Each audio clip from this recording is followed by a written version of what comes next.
গুনাহ করলে তো তওবা করবেই। রহমানের খাঁটি বান্দা তারা যারা নেক আমল করার পরেও তওবা করে।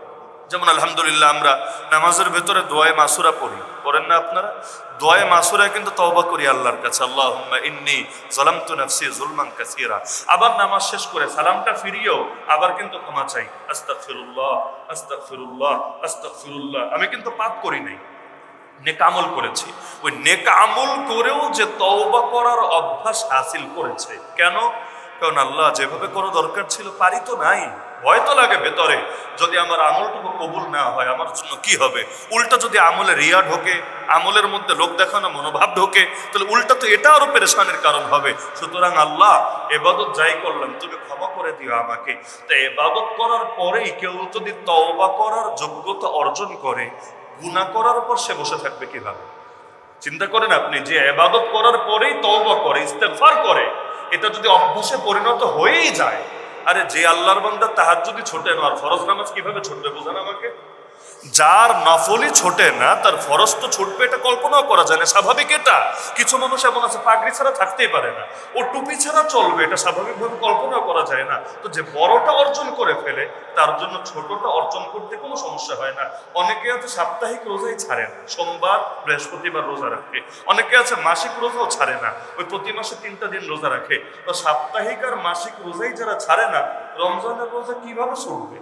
অনেকে আছে উমরাই সুযোগ পেলে উমরা করে, তো যে ব্যক্তি উমরা করার ব্যাপারে আগ্রহী তার ফরজ হজটা কিভাবে বাকি থাকবে? তাহলে দুনিয়া স্বাভাবিক এটা। আপনি যদি বড়টাই অর্জন করে ফেলতে পারেন, যেমন মৃত্যুর ভয়কে কেউ যদি জয় করতে পারে, জেলের ভয়, গুমের ভয়, রিমান্ডের ভয়, আয়না ঘরের ভয়, জুলুমের ভয়, মিথ্যা মামলা হামলার ভয় কখনোই তাকে হক বলা থেকে, হকের পথে চলা থেকে বিরত রাখবে না। কারণ সবচাইতে বড়টাকেই যে অর্জন করে ফেলেছে, ছোটগুলো তার ভেতরে কোনো রেখাপাতি করতে পারবে না।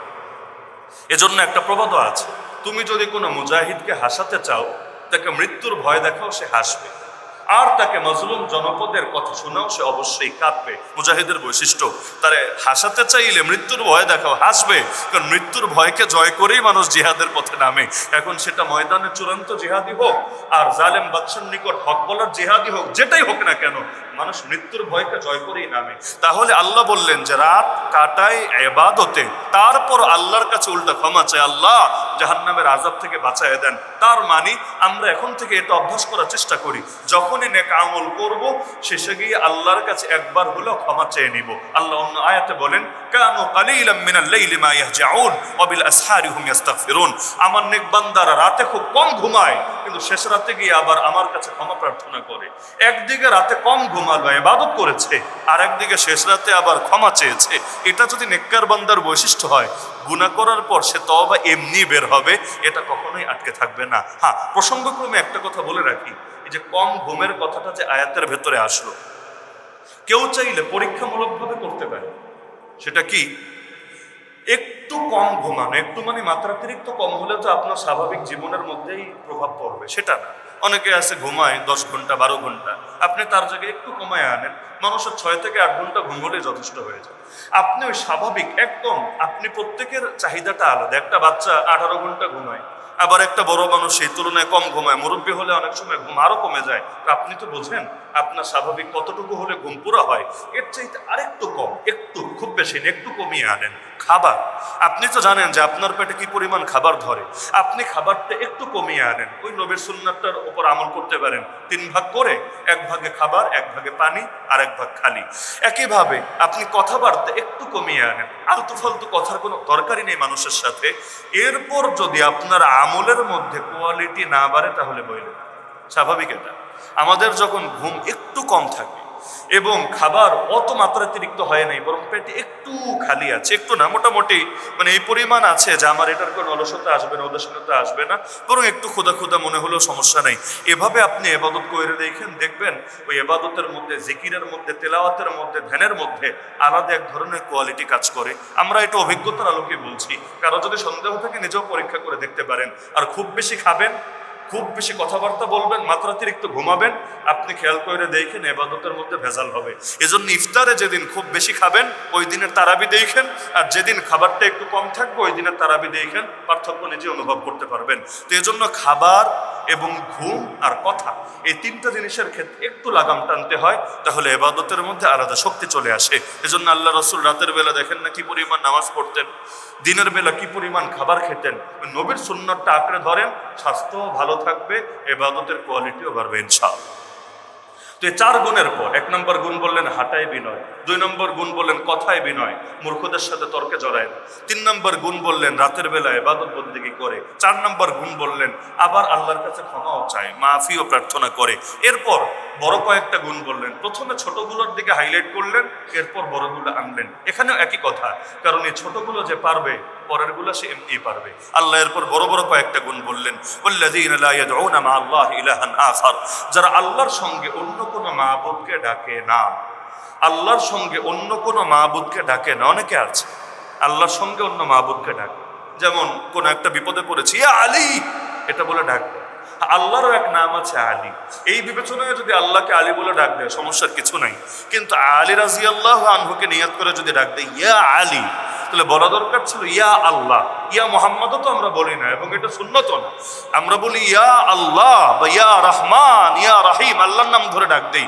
সেখানে কেউ যদি আলী রাদিয়াল্লাহু আনহুকে কল্পনা করে বলে ইয়া আলী, বিষয়টা কেমন হয়ে গেল?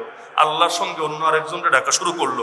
রাজবাড়িতে আমরা দেখতাম, এখন রাজবাড়ি থেকে কোনো ট্রাক ঢাকায় আসলে দেখবেন অনেকগুলো সামনেই লেখা মওলা পাক ভরসা। আমি যখন 2018-তে প্রথম যাই, আমি দেখে ভাবলাম মাশাআল্লাহ, সবাই তাহলে আল্লাহ প্রেমিক বান্দা।